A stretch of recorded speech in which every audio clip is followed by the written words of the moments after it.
Assalomu alaykum Instagram obunachilar 505.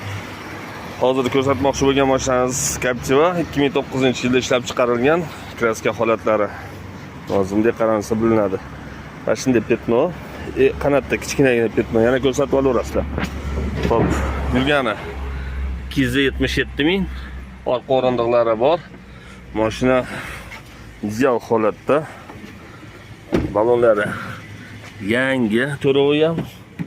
Ha? Gazlari bor, metanlar injektor, metan gaz. Ha? Motor tarafini ochib. Orqadan ko'rinishi mashinani. Mashina ideal holatda vashi. Bor-ku, 3.2 объем dvigateli. Motorlari, yurishlari hozir ishlab turibdi mana. Hamma yo'llar tiniq holatda. 2009-yilda ishlab chiqarilgan. Kimda kim olmoqchi bo'lsa, profil ustida nomerimizni qoldiramiz. Narxiga kelsa $7300 so'rayapmiz. Ozgina kami bor tushib beramiz.